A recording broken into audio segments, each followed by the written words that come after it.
Paz do Senhor Jesus. Noite maravilhosa. Quero convidar vocês para nós nos colocarmos de pé e fazermos a leitura bíblica da palavra do Senhor. Quero louvar a Deus pela sua vida, louvar a Deus pela vida daqueles que estão nos visitando. Estou vendo o irmão ali. Seja bem-vindo, está acompanhado, né? Que Deus abençoe vocês, sejam bem-vindos. Pastora Fátima também, que está ali, seja bem-vinda, Deus abençoe. Muito obrigado. Meus irmãos, abram as vossas Bíblias, por gentileza. Mateus, capítulo 25. Mateus, capítulo 25. E versículo 14. Mateus capítulo 25, versículo 14.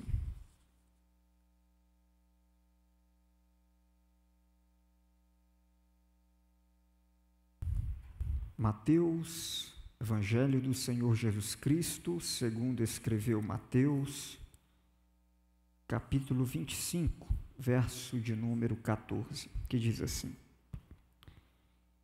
E também será como um homem que, ao sair de viagem, chamou os seus servos e confiou-lhes os seus bens. A um deu 5 talentos, ao outro 2, e ao outro 1, a cada um de acordo com a sua capacidade. Em seguida, partiu de viagem, e o que havia recebido 5 talentos, saiu imediatamente, aplicou-os e ganhou mais 5. Também o que tinha recebido 2 talentos, ganhou mais 2. Mas o que tinha recebido 1 talento, saiu, cavou um buraco no chão e escondeu o dinheiro do seu senhor. Depois de muito tempo, o senhor daqueles servos voltou e acertou contas com eles. O que tinha recebido 5 talentos, trouxe outros 5 e disse: O Senhor me confiou 5. Veja, eu ganhei mais 5. O Senhor respondeu: Muito bem, servo bom e fiel. Você foi fiel no pouco, eu o porei sobre o muito. Venha e participe da alegria de seu Senhor. Veio também o que tinha recebido 2 talentos e disse: O Senhor me confiou 2 talentos. Veja, eu ganhei mais 2. O Senhor respondeu: Muito bem, servo bom e fiel. Você foi fiel no pouco, eu o porei sobre o muito. Venha e participe da alegria do seu Senhor. Por fim, veio o que tinha recebido 1 talento e disse: Eu sabia que o Senhor é um homem severo, que colhe onde não plantou e junta onde não semeou. Por isso tive medo, saí e escondi o talento no chão. Veja, aqui está o que lhe pertence. O Senhor respondeu: Servo mau e negligente, você sabia que eu colho onde não plantei e ajunto onde não semeei? Então você devia ter confiado meu dinheiro aos banqueiros, para que quando eu voltasse, o recebesse de volta com juros. Tirem o talento dele e entreguem-no ao que tem 10. Pois a quem tem mais será dado, e terá em grande quantidade. Mas a quem não tem, até o que tem lhe será tirado. E lancem fora o servo inútil nas trevas, onde haverá choro e ranger de dentes. quando o Filho do Homem vier em sua glória, com todos os anjos, assentar-se-á em seu trono na glória celestial. Todas as nações serão reunidas diante dele, e ele separará umas das outras, como o pastor separa as ovelhas dos bodes, e colocará as ovelhas à sua direita e os bodes à sua esquerda. Então o rei dirá aos que estiverem à sua direita: venham, benditos de meu Pai, recebam como herança o reino de Deus, que lhes foi preparado desde a criação do mundo. Pois eu tive fome e vocês me deram de comer, tive sede e vocês me deram de beber, fui estrangeiro e vocês me acolheram, necessitei de roupas e vocês me vestiram, estive enfermo e vocês cuidaram de mim, estive preso e vocês me visitaram. Então os justos lhe responderão: Senhor, quando te vimos com fome e te demos de comer, ou com sede e te demos de beber? Quando te vimos como estrangeiro e te acolhemos, ou necessitado de roupas e te vestimos? Quando te vimos enfermo ou preso e fomos te visitar? O rei responderá: digo-lhes a verdade, o que vocês fizeram a alguns dos meus menores irmãos, a mim me fizeram. Então ele dirá aos que estiverem à sua esquerda: malditos, apartem-se de mim para o fogo eterno, preparado para o diabo e seus anjos. Pois eu tive fome, vocês não me deram de comer. Tive sede, nada me deram para beber. Fui estrangeiro, vocês não me acolheram. Necessitei de roupas, não me vestiram. Estive enfermo e preso, não me visitaram. Eles também responderão: Senhor, quando te vimos com fome ou com sede, ou estrangeiro, ou necessitado de roupas, ou enfermo, ou preso, e não te ajudamos? Ele responderá: digo-lhes a verdade, o que vocês deixaram de fazer alguns destes mais pequeninos, também a mim deixaram de fazê-lo. E estes irão para o castigo eterno, mas os justos para a vida eterna. Amém? Diga para essa pessoa que está do seu lado: que bom que você veio. Agora nós vamos orar para que o Senhor fale conosco, e nós vamos orar pelos que estão estudando hoje nas faculdades, né? Pelos que estão doentes e pelos que estão trabalhando. Eu acredito que tem muita gente doente, muita gente na faculdade hoje e muita gente fazendo hora extra. Com certeza, com certeza. Hoje tem muita gente nas faculdades, é final de semestre, o pessoal deve estar fazendo prova hoje, no feriado. Nós vamos orar por eles, que Deus abençoe eles. Porque ou se não estão trabalhando, ou não estão doentes, ou não estão na faculdade, estão dormindo, no sono espiritual. Né? Claro, estão dentro da exceção os que estão ou trabalhando, ou doente, tá certo? Ou estudando. Vamos orar. Pai, nós queremos te louvar pela oportunidade que o Senhor nos deu de aqui estar. Oramos, ó Deus querido, por aqueles que, por motivo de força maior, não puderam estar aqui. E te pedimos, ó Pai, que se alguém está de fato enfermo, cure, ó Pai. Se alguém, meu Deus querido, está, meu Pai querido, trabalhando por necessidade disso, abençoa-o, ó Pai. Mas se tem, ó Deus querido, pessoas que não dão mais atenção, ou que acham que não precisam ouvir a Tua palavra, por estarem desanimados, ou por estarem, de alguma forma, meu Pai querido, negligentes, ou mesmo entristecidos, ou mesmo adormecidos espiritualmente, Pai, desperta o Teu povo.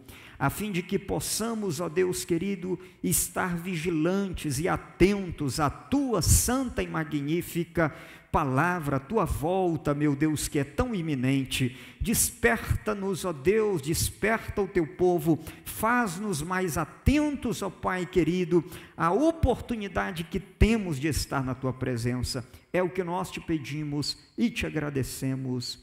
Amém. Amém. Pode tomar seu assento. Queria que me desse um pouquinho mais de iluminação aqui, por gentileza. Meus irmãos, obrigado, ficou bom. Meus irmãos, o texto que nós lemos, hoje eu volto-me para ele com um olhar novo. E eu tenho certeza que Deus trouxe essa palavra, e essa palavra é para mim e para você. Essa palavra hoje não é para ninguém que não veio, essa palavra é para nós. Quando no Antigo Testamento, Deus falava com o povo por meio dos profetas, o povo entendia, por mais que a palavra fosse de repreensão, o povo entendia isso como um sinal, como uma expressão do cuidado de Deus. Agora, quando Deus não falava com o povo, não brigava, não reclamava, mas também não exortava, nem animava, o povo ficava achando ruim, entristecido, porque sabia que Deus reclamar com o povo, ou exortar o povo, era melhor do que Deus ignorar o povo. Quando Deus não falava de jeito nenhum, é porque o povo estava sendo ignorado por Deus. Isso aconteceu algumas vezes. Deus deixou lapsos de tempo em que profetas não se levantaram para falar, e um dos lapsos, maiores espaços de tempo, foi o espaço entre o último profeta do Antigo Testamento e João Batista. Foram quase 400 anos sem Deus levantar profetas para falar com o povo. Então, você imagine num relacionamento, ou numa convivência no trabalho, quando uma pessoa não fala, dói mais do que se ela fala, às vezes até reclamando com você, Se teu chefe fala com você e te exorta por causa de algo que tem que melhorar, é melhor do que ele passar por você e ignorar você durante um mês. Então, quando Deus fala conosco, mesmo que Ele nos exorte, isso é expressão do seu cuidado, porque a Bíblia diz que Deus repreende aquele que ama. Amém? Agora, hoje eu me volto para esse texto com uma nova perspectiva. E a perspectiva que eu quero ler esse texto com vocês hoje é a perspectiva da volta de Cristo. Hoje, obviamente, nós estamos num dia muito importante para nós também refletirmos qualquer trecho da palavra de Deus, em especial esse, mas nós estamos hoje, por exemplo, comemorando aqui no Distrito Federal o Dia do Evangelho. E essa semana eu parei um pouquinho, antes de nós entrarmos aqui nesse texto, deixa-me fazer essa rápida reflexão. Eu parei rapidamente para refletir um pouco o que significa ser evangélico. A bem da verdade é que esse é um termo relativamente novo, porque, na verdade, o primeiro termo usado no século passado para nós, para os que expressavam a fé em Jesus, era crente. Só que, na verdade, o termo crente em Jesus, depois ele passou a ser usado de uma forma pejorativa. Embora, para aqueles que servem a Jesus, ser crente não é um termo pejorativo, mas é um termo que nos honra muito, porque nós cremos em Jesus Cristo de Nazaré. Mas então, adotaram esse termo ser evangélico, mas esse termo, assim como o termo ser crente, ele, no nosso meio, ele remonta a algo que é herdeiro da Reforma Protestante. Na Reforma Protestante, que surge no século XVI, quando Martinho Lutero deu um brado no seu tempo, afixando as suas teses na porta de Wittenberg, ele declarava e dava um grito de conclamação para que as pessoas se voltassem para a palavra de Deus. Naquela época, então, foram dados alguns brados, e esses foram resumidos no que hoje a gente chama de 5 solas da Reforma Protestante. O sola Christus, né? Ou o só Cristo, só a palavra, só a graça, só a fé e só a Deus toda a glória. E cada um desses pontos expressa uma coisa. Primeiro, quando a Reforma Protestante disseram só a palavra de Deus, eles estavam dizendo que a igreja não tinha autoridade sobre a palavra. Ao contrário, é a palavra que tem autoridade sobre a igreja. Não é o pastor que tem autoridade sobre a palavra, é a palavra que tem autoridade sobre os líderes e sobre os pastores. Quando ele trouxe esse lema só a Escritura, ele estava dizendo, a Escritura contém tudo que nós precisamos para a nossa vida, para a nossa caminhada de fé. A Escritura é suficiente para a igreja. Nós não precisamos de regras adicionais, nós não precisamos de costumes adicionais, porque a palavra de Deus ela é suficiente. O que não está na palavra, rejeita, porque é exagero e desnecessário. Tem gente que pensa assim, pastor, tem coisa que não está na palavra, mas precisava estar. Não, o que precisa estar na palavra já está. Aquilo que não está é porque é desnecessário. É assim que nós acreditamos. Veja, quando a Reforma Protestante diz só Cristo, ele estava dizendo, só há um que pode e que proveu para nós a salvação, que é Jesus Cristo de Nazaré. Nele nós temos a suficiência da fé em Jesus Cristo. Também disse, só a graça, isto é, nós não somos salvos pelas nossas obras. Vir para o culto de doutrina é bom, mas não salva, porque o que salva é aquilo que Cristo fez por nós. Veja, nós não somos salvos pelas nossas obras, nós não somos salvos pelo que fazemos, nós somos salvos pelo que Cristo fez, e isso vem da graça de Deus. A Bíblia diz, pela graça vocês são salvos por meio da fé, isso não vem de vós, é dom de Deus, não vem das obras para que ninguém se glorie.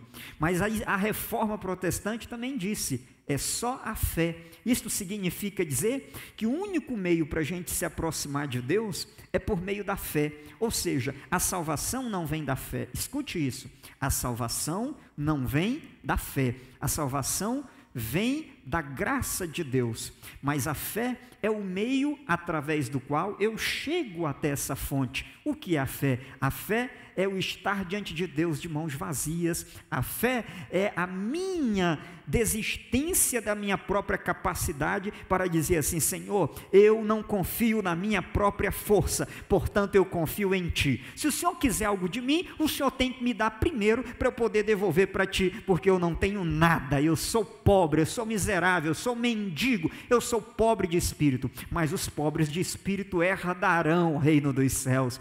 Isso é o que a Reforma Protestante disse, né? Só a fé e, por fim, a Deus toda a glória. Portanto, eu concluo essa rápida reflexão dizendo que ser evangélico nada mais é do que nós sermos fiéis aos principais pontos da Reforma Protestante, que nada mais foi do que um retorno ao Evangelho, ou seja, nós voltarmos a dar mais crédito à Escritura, nós voltarmos a dar toda a honra e toda a glória somente a Cristo, nós voltarmos a entender que a salvação não é por obras, ela é pela fé e ela vem da graça de Deus, a fim de que Deus seja glorificado através das nossas vidas.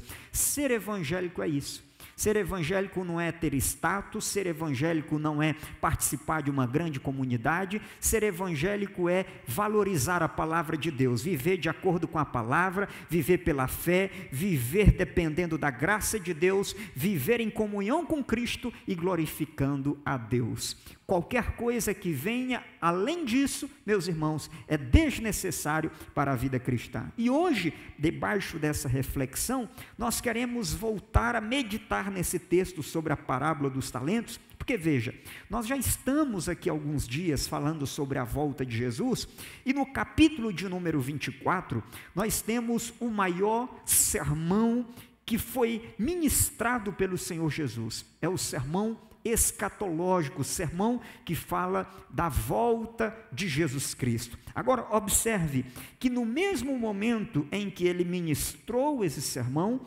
ele falou algumas parábolas.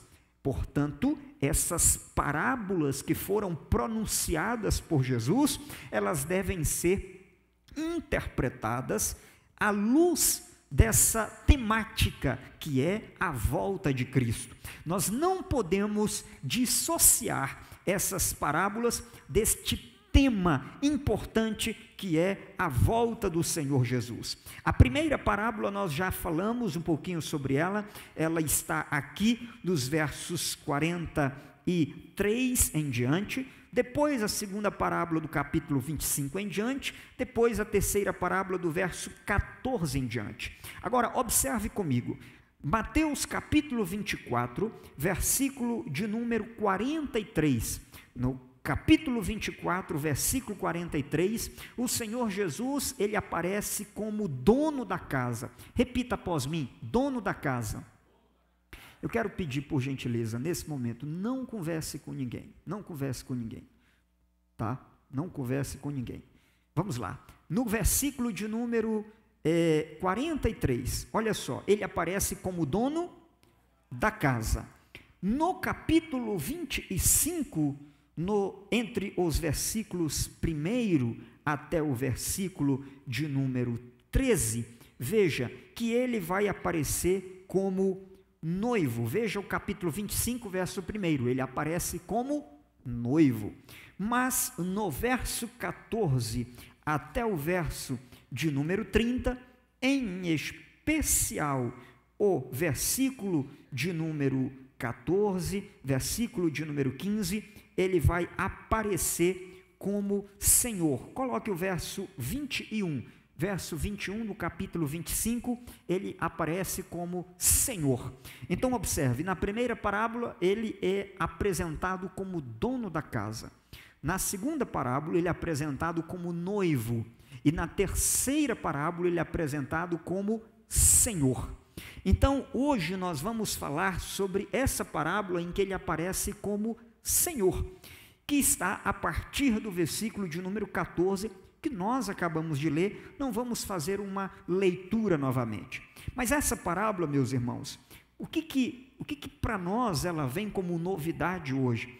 O que para mim se desdobra nessa parábola é que na maioria das vezes a gente olha para essa parábola desconectada do tema volta de Cristo, mas ela não pode ser estudada fora desse tema. Por quê? Porque o versículo de número 14 do capítulo 25 diz assim: e o reino dos céus, tá? Retomando Mateus 25 primeiro, o reino dos céus, pode colocar o verso 14 agora, será também como um homem que saiu de viagem, mas antes chamou seus servos e confiou os seus bens.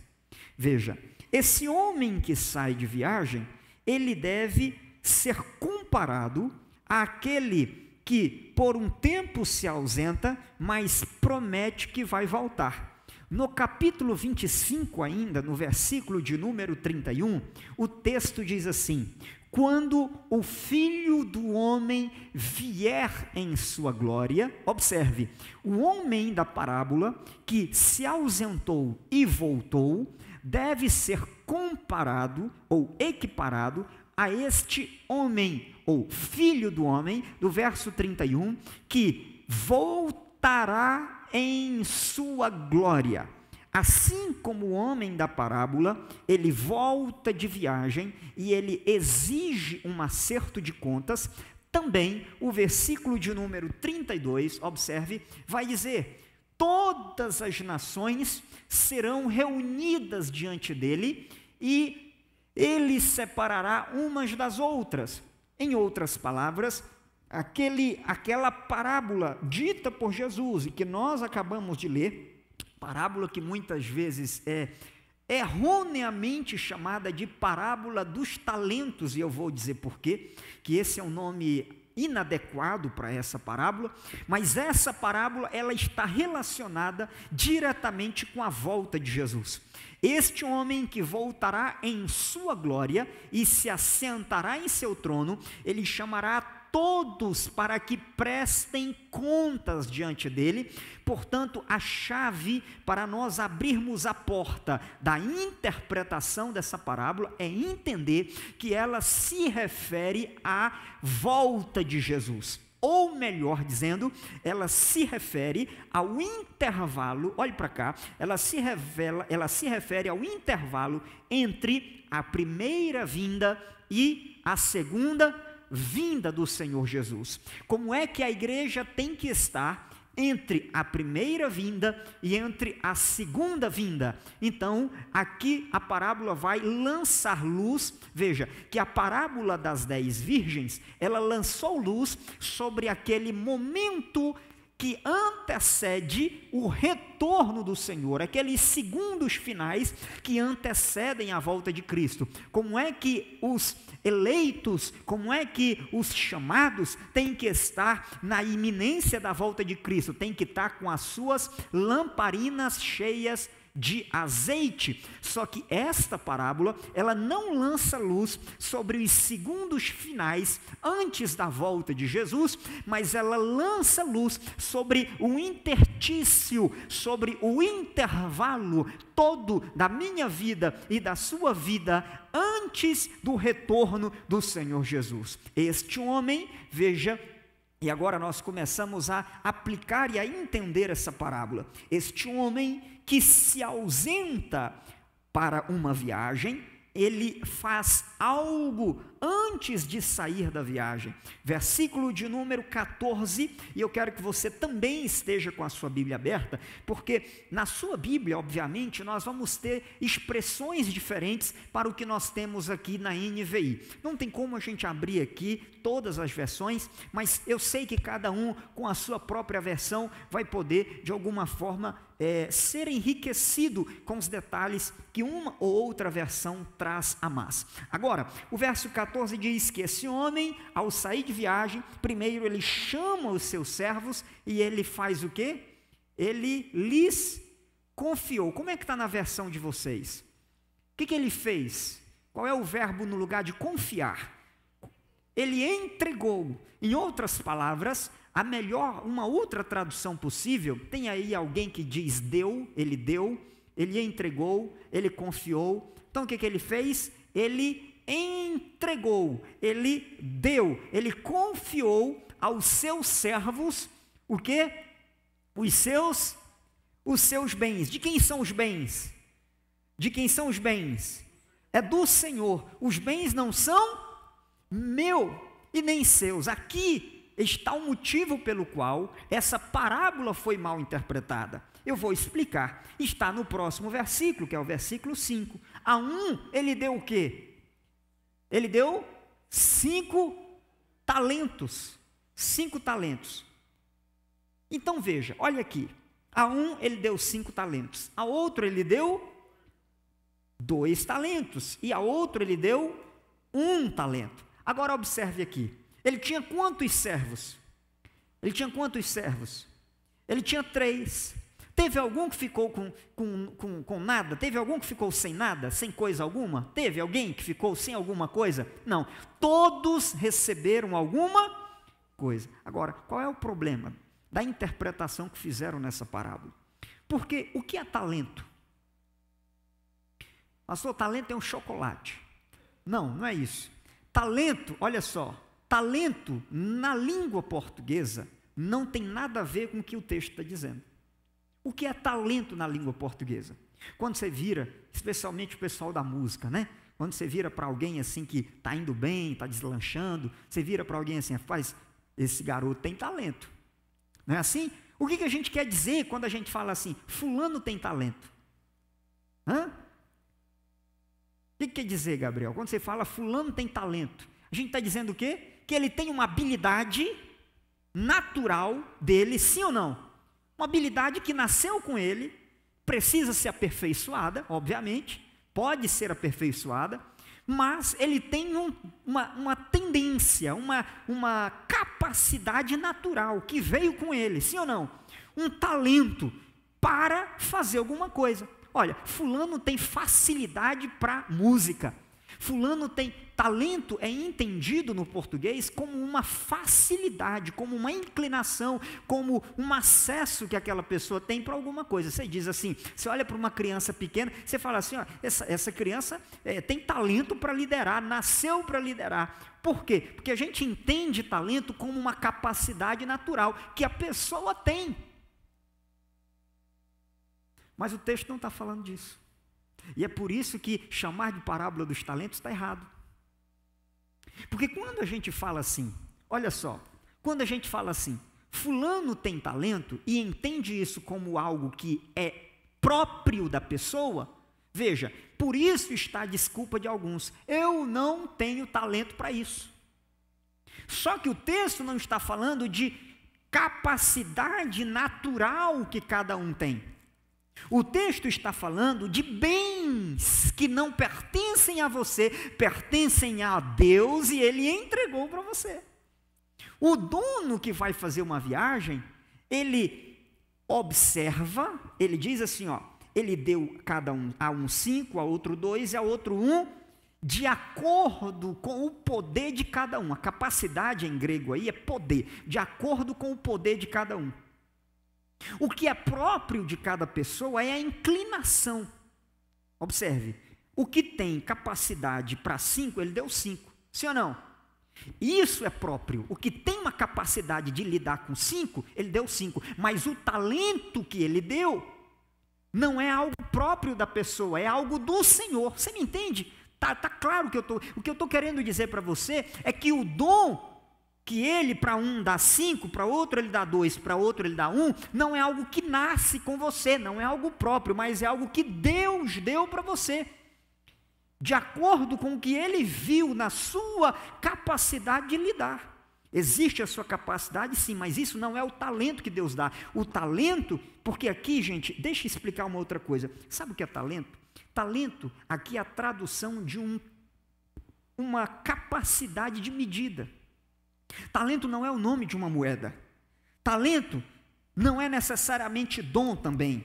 Talento é uma capacidade, é uma unidade de peso, melhor dizendo. É uma unidade de peso. Talento é uma unidade de peso. Então, eu poderia traduzir e dizer assim, a um ele deu 500 moedas.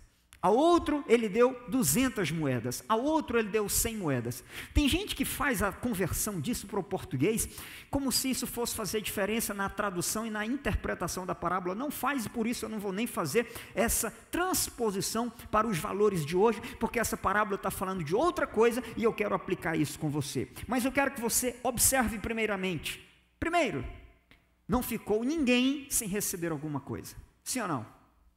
Alguém ficou sem receber nada? Todos receberam alguma coisa. Segunda coisa que nós precisamos entender aqui, o Senhor não dá ordem explícita sobre o que fazer com os bens que Ele dá para cada pessoa.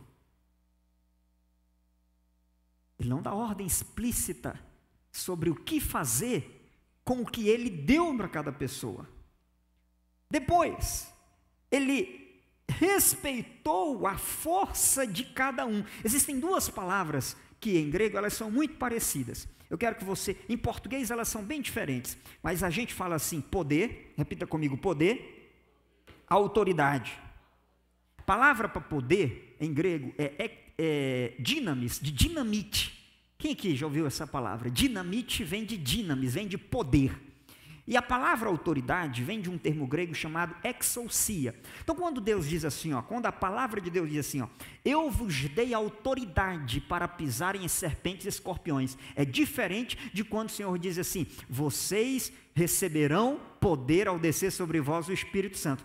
Exousia, autoridade, é a capacidade legal e o poder é a força operativa. Eu vou repetir, exousia, que é a autoridade, é a capacidade legal. Olha, eu tenho aqui um documento que me autoriza tirar você daqui e colocar você aqui. Veja bem, isso é autoridade. Eu tenho autoridade para tirar você desse lugar que você está indevidamente e pedir que você saia e venha para esse outro lugar. Isso é autoridade. Agora, poder é diferente. Poder não está falando da capacidade legal, está falando da força. Eu tenho força para tirar você daqui e colocar lá. Então, poder é diferente de autoridade. Quando a Bíblia diz que ele deu a cada um de acordo com o seu poder, essa é a expressão grega, ele deu dons a cada um de acordo com o seu poder. A Bíblia não está falando da nossa capacidade de decisão, que seria autoridade. Ela está falando da nossa capacidade operacional. Não é segundo, Deus não deu talentos para nós de acordo com a nossa capacidade de decidir fazer ou decidir não fazer, mas Ele nos deu de acordo com a nossa capacidade operacional de realizar alguma coisa para ele. Além disso, veja, essa parábola é diferente da anterior. Por que ela é diferente da anterior? Em vários aspectos, mas eu quero ressaltar um. Que na parábola das 10 virgens, era a responsabilidade de cada virgem providenciar o seu azeite, sim ou não? Era ele que dava o azeite? Não, era a responsabilidade de cada virgem ter o seu próprio cuidar do azeite, comprar o azeite, prover o azeite, mas aqui é diferente da parábola anterior, porque lá na parábola anterior, 5 tinha azeite de sobra, 5 não tinha. O texto não está falando de algo que eu providencio para mim, o texto está falando de algo que Deus deu para todo mundo. Então aqui nós não podemos equiparar com azeite, porque aqui não se trata de uma coisa, olha, Deus deu isso aqui para ele, Deus deu isso aqui para ele, mas Deus não deu nada para mim. Deixa eu lhe explicar algo. Na parábola dos talentos, na parábola dos bens, não tem ninguém que não tenha recebido alguma coisa. Próximo aspecto que essa parábola nos ensina. Veja, a Bíblia vai dizer que então um recebe 5, o outro recebe 2, e um recebeu 1 talento. Agora, olhe o que aconteceu no versículo de número 16. O que recebeu 5 talentos, ele faz o quê? Ele sai 2 dias depois, 3 dias depois, sim ou não? 1 mês depois, sim ou não? Não, ele sai o quê? Imediatamente. Ele recebeu 5 talentos, o que ele faz? Ele sai imediatamente. E ele vai fazer o quê? Ele vai trabalhar. Ele recebe 5. Gente, a chave para essa parábola está nesse termo, receber. Repita comigo, receber. Mais uma vez, mais forte, receber. Veja, o Senhor, ele diz emprestou, ele emprestou. Tem alguma versão que traz emprestou? Ele emprestou os talentos aqui? Não, ele não emprestou talentos. Ele deu os talentos. Isso é chave principal para a gente entender essa parábola hoje. Para um, ele deu quantos? Ele deu 5. E aquele que recebeu a oferta de 5, o que ele fez? Ele se apropriou dos 5 e saiu imediatamente para trabalhar com os 5 que recebeu. Sim ou não? O outro recebeu 2. O que recebeu 2 fez o quê? Ele se apropriou dos 2 e saiu imediatamente para trabalhar e ganhar mais 2.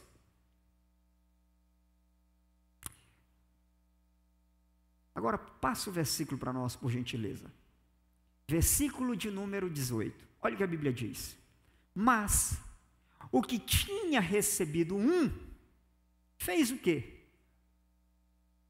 Ele saiu, cavou um buraco no chão, e ele fez o quê? O texto faz questão de dizer assim, o dinheiro do seu, porque ele não recebeu.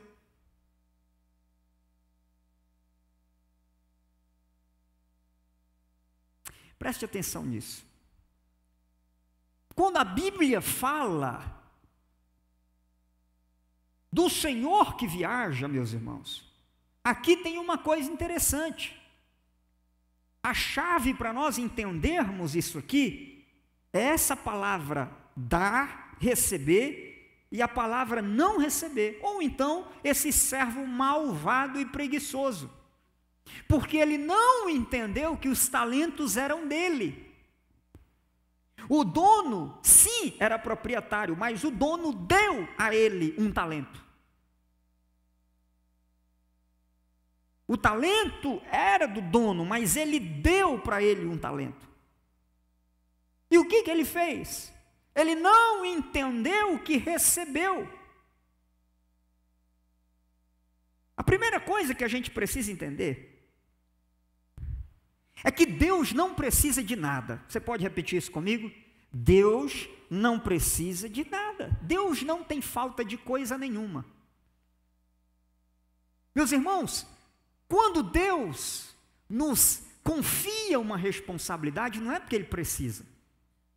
A gente fala assim, eu preciso de alguém que vá ali na rua para mim. Eu preciso de alguém que faça isso para mim. Eu preciso de você. Eu preciso. Eu preciso que essa equipe abençoada esteja aqui para nos ajudar com o louvor. Por que eu preciso? Porque eu não sei fazer o que eles fazem. Eu preciso que vocês estejam aqui para ouvir a palavra de Deus. Por quê? Porque pregar para banco é ruim. Nós já tivemos essa experiência na pandemia, de pregar para banco, é ruim. Ninguém merece pregar para banco. Então eu preciso de você. Mas Deus não precisa de mim, a relação é outra. Deus não precisa que eu faça nada para Ele. Mas Deus me dá o privilégio de fazer alguma coisa para Ele. Portanto, quando Deus me dá algo para fazer para Ele, a primeira pessoa a ser beneficiada disso não é Deus, sou eu. Porque eu estou ganhando o privilégio, a honra de poder contribuir com o reino de Deus. E deixa eu lhe dizer, Deus não fica devendo nada para ninguém. Quem trabalha para o Senhor recebe dele mesmo a recompensa. A primeira pessoa a ser beneficiada com o talento, quem é? É o que recebe. Porque veja, o Senhor não vai tomar o bem para ele, ele não quer aquele bem de volta. Ele só quer que a gente preste contas com o que a gente fez. Observe o que ganhou os 5 talentos. Ele toma os 5 talentos para ele no final da parábola? Não toma. Por quê? Porque ele não empresta o talento, ele deu o talento para mim e para você. Não é uma coisa que Deus te emprestou, é uma coisa que Deus te deu. Como é que eu vejo isso, pastor? Porque no final da parábola, aquele que tem 5 recebe mais 5 e fica com 10. Quem tem 2 ganhou mais 2, fica com 4. Ele não toma do que ganhou mais 2 e nem toma do que ganhou mais 5. Mas ele toma daquele que cavou. Percebe isso? É mais ou menos como um presente.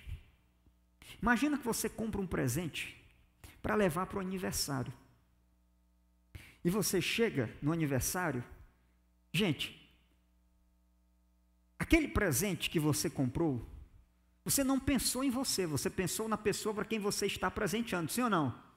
Faz sentido você voltar com o presente para casa? Se a gente não conseguir entregar, nem alegre a gente não fica, porque não serve para nós, sim ou não? Nós não compramos para nós. Nós compramos para entregar. Mas imagine que você compra um presente para entregar para uma pessoa e a pessoa não recebe o presente. Sabe o que ela faz? Ela fala, não, esse presente não é meu. Esse presente é do Senhor.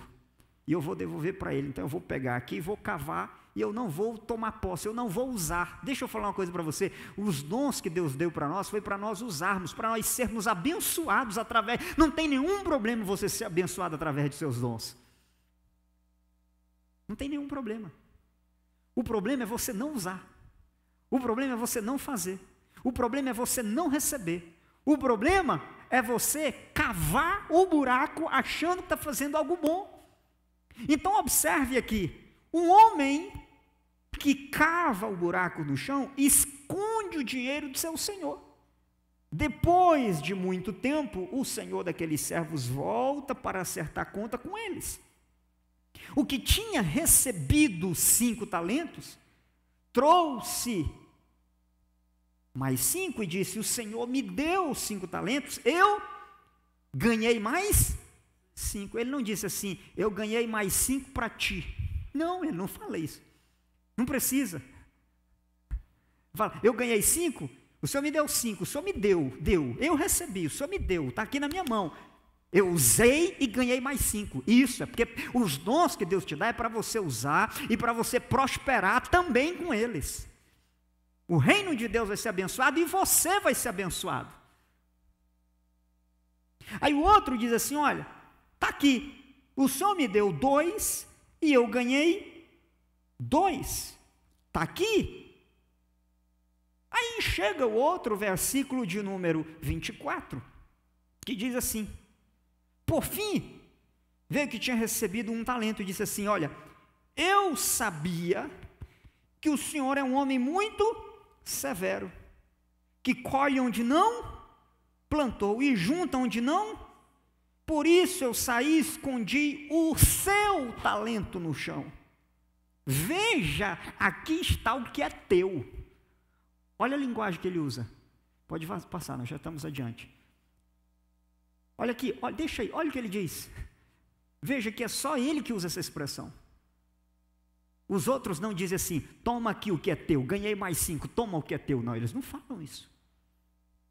Só quem fala toma o que é teu é o que cavou no chão. Por quê?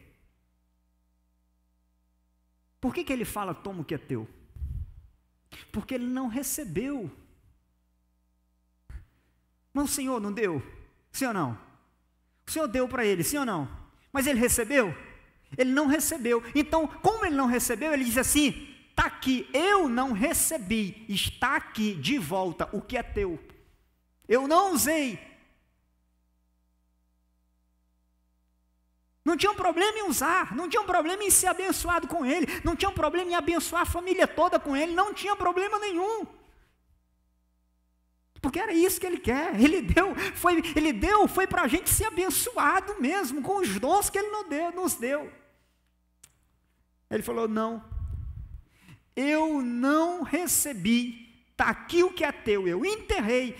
E ele, olha que coisa estranha que ele fala. Ele fala assim: o Senhor é um homem severo. Ele diz assim: o Senhor quer colher onde não plantou. Gente, o Senhor colhe onde não plantou? Então só injusto. Porque se o Senhor não planta e quer colher, se eu quero colher, eu tenho que fazer o quê? Mas ele está dizendo que Deus quer colher onde ele não planta.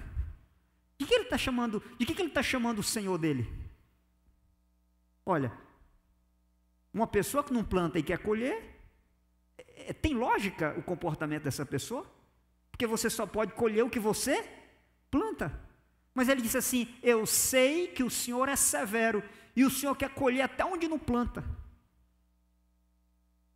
Eu estive pensando sobre essa passagem e eu fiquei falando: Senhor, essa parábola, ela não é só para aquela época.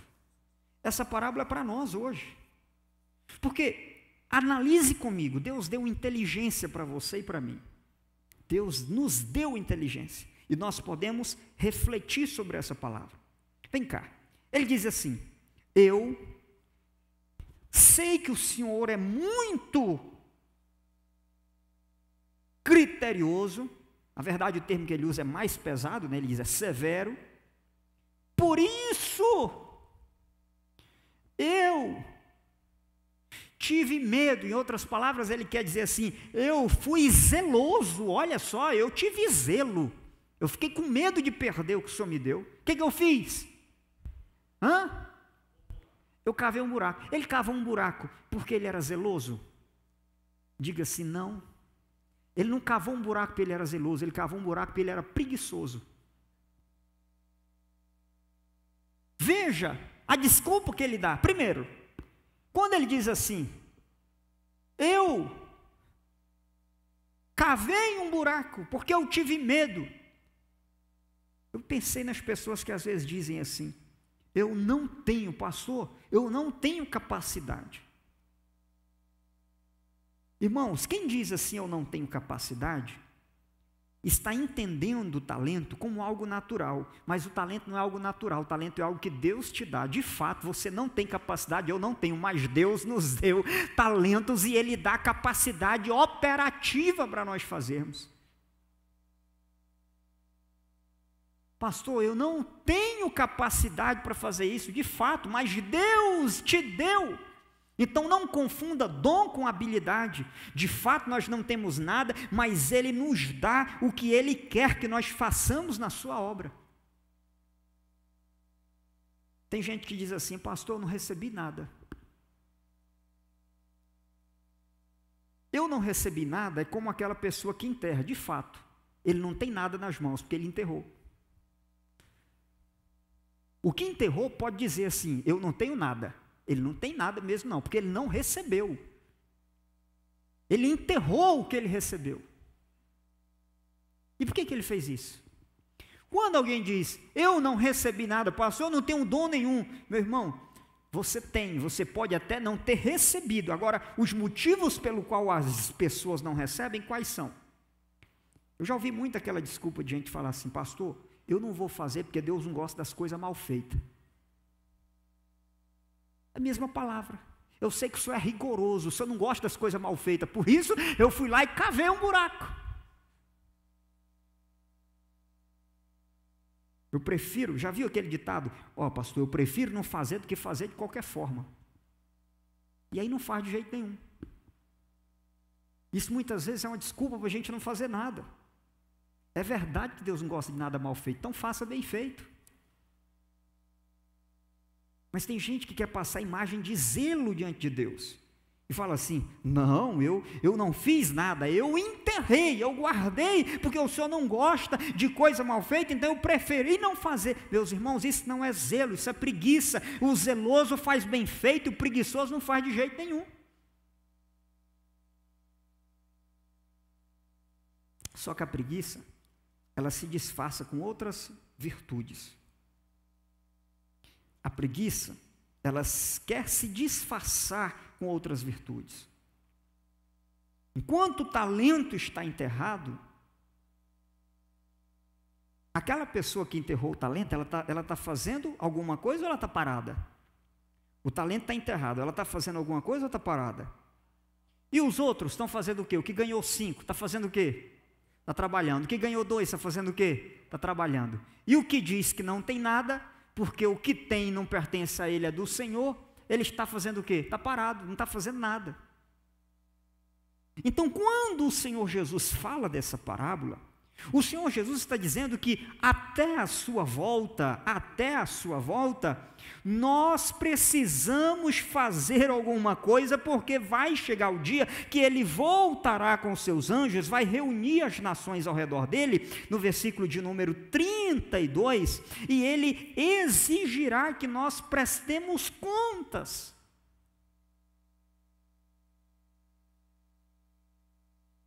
E aí, Ele vai separar, colocar uns para a direita e outros para a esquerda.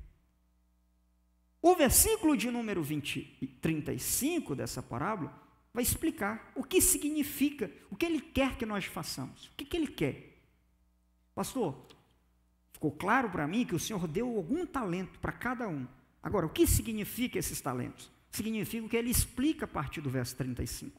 Verso 35 em diante, Ele diz assim, Ele vai separar os que trabalharam e os que enterraram. Os que trabalharam,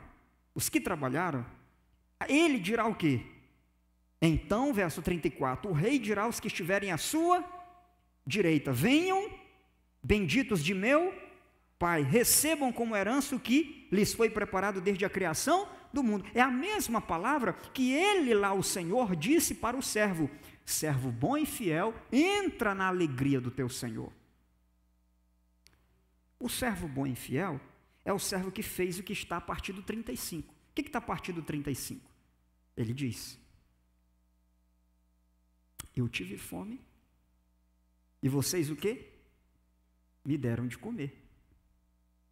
Eu tive sede, e vocês o quê? Me deram de beber.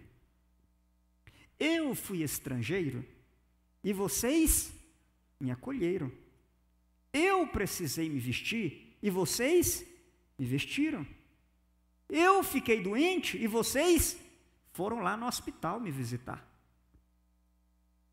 Aí os justos respondem assim: Senhor, tudo bem, nós entramos aqui na alegria do nosso Senhor, ouvimos essa palavra maravilhosa, vinde benditos de meu Pai para o reino que está preparado desde a fundação do mundo, mas nós temos uma dúvida. Claro, nós não queremos sair daqui, aqui está bom, mas a gente tem só uma dúvida.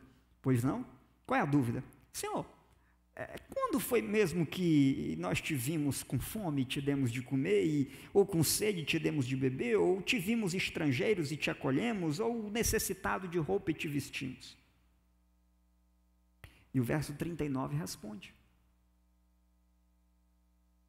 Verso 40.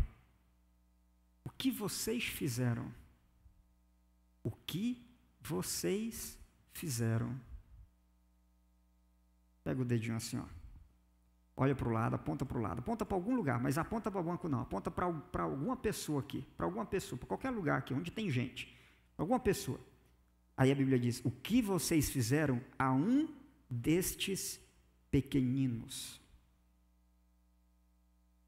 a mim me fizeram.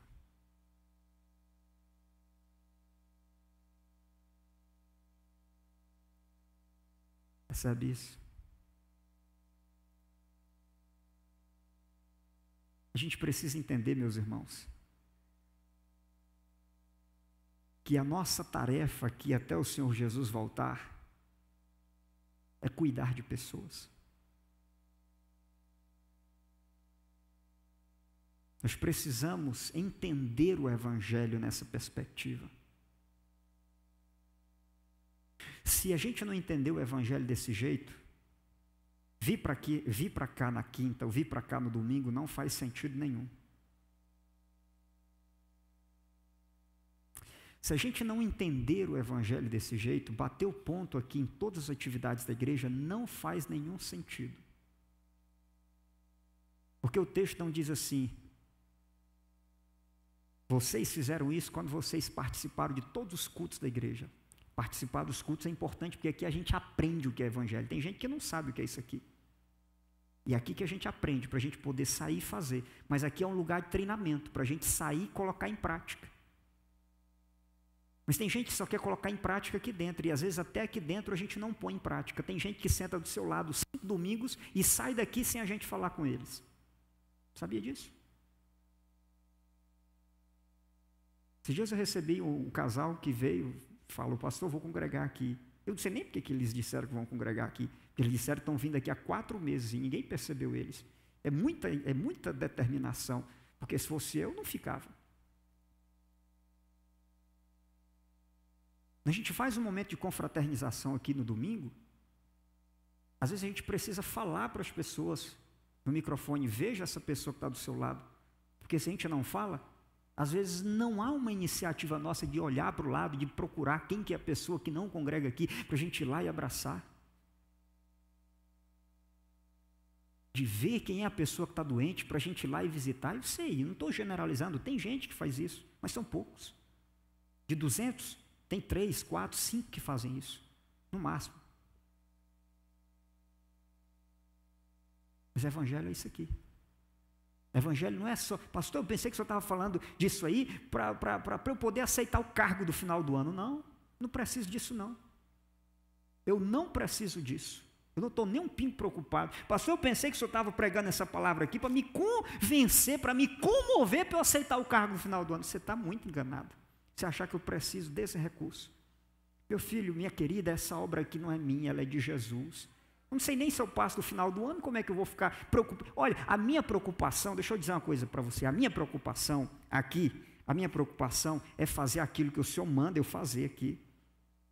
Quando aparece um problema difícil de resolver, eu não vou para o pastor Gilson, não. Eu vou falar com aquele que me colocou aqui. Ei, quem me colocou aqui foi Deus, eu entrego o problema na mão dele. E ele resolve, é com ele a coisa. Então eu não estou nem um pingo preocupado, não. Eu sei que Deus já proveu, na mente de Deus já tem as pessoas para cada cargo. Mas o que eu estou querendo trazer de novidade nessa palavra hoje aqui, é para a gente entender que não adianta ter cargo se a gente não cuidar de pessoas. E que a gente nem precisa ter cargo para cuidar de pessoas. Porque a um ele deu 5, a outra ele deu 2, a outra ele deu 1, mas não teve ninguém que ficou sem um talento. Quando a gente começar a entender que cuidar de pessoas não está restrito a cargo, que não precisa subir aqui na virada do ano para receber a posse em algum cargo para você cuidar de alguém. Quando a gente entender isso, a gente vai ter realmente aprendido a viver o Evangelho.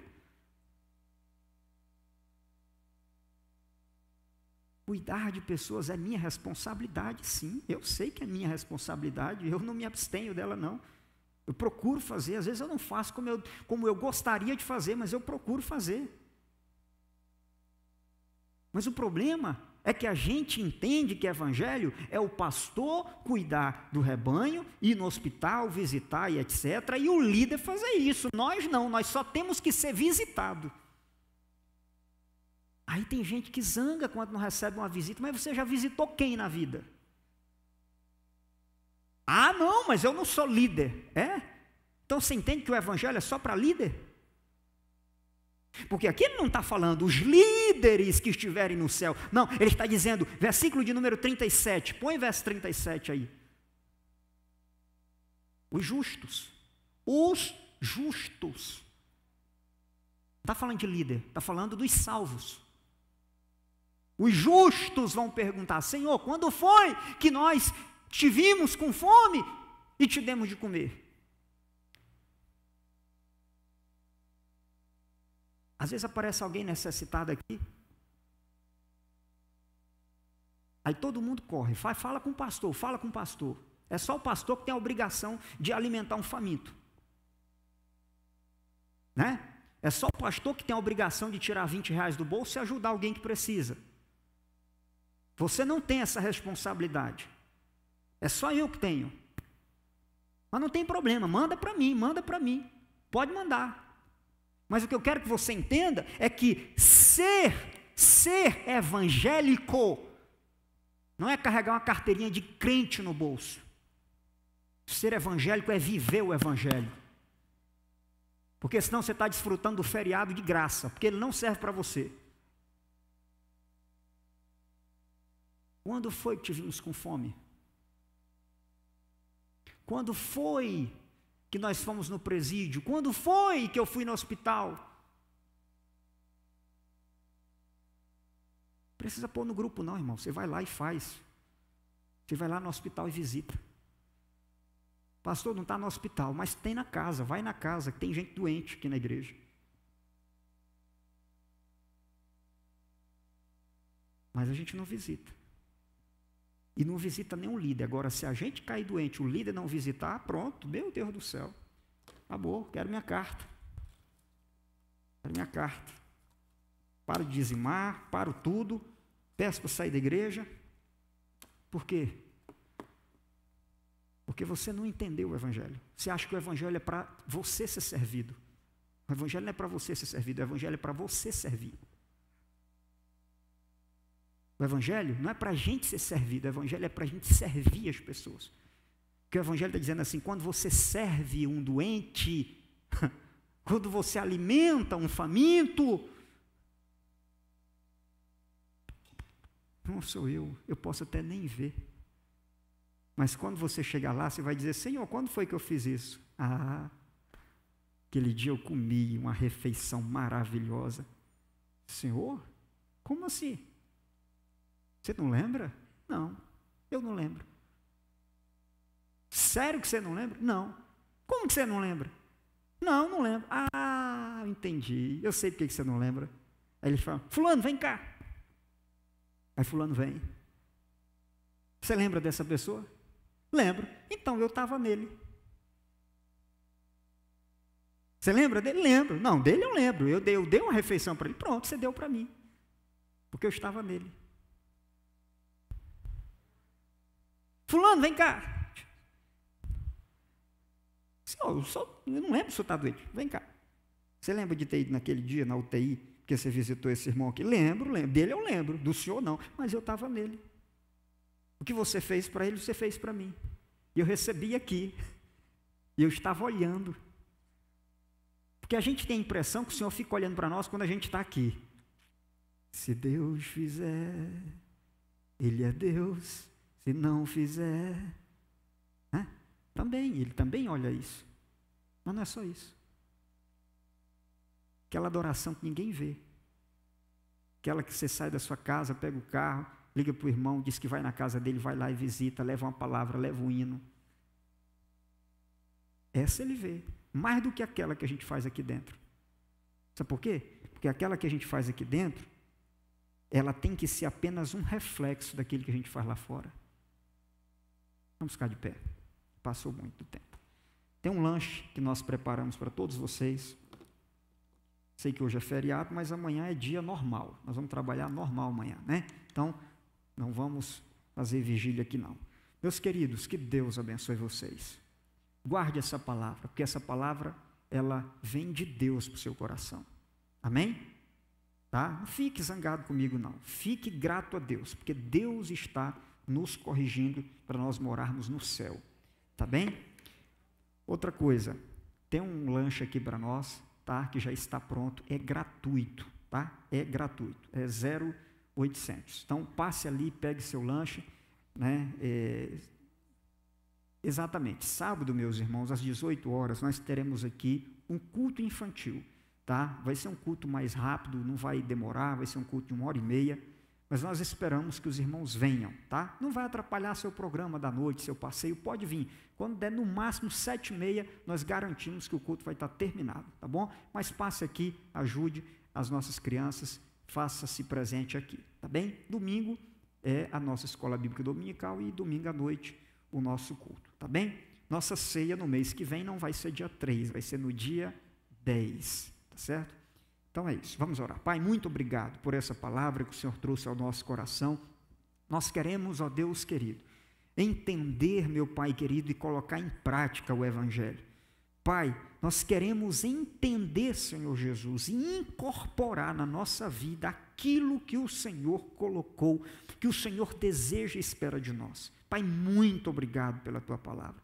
Queremos cada dia mais, meu Deus, ser praticantes desta palavra, que não é difícil de entender, é difícil de praticar. Muito obrigado. Nos dê uma noite de paz, nos leve em segurança, é o que te pedimos em nome de Jesus. Que a graça do nosso Senhor Jesus Cristo, que o amor de Deus nosso Pai, que a doce consolação do querido Espírito Santo seja com o povo de Deus, hoje e sempre. Amém. Que Deus abençoe, meus irmãos. Vamos lá. Não saia sem fazer o seu lanche ali, tá certo?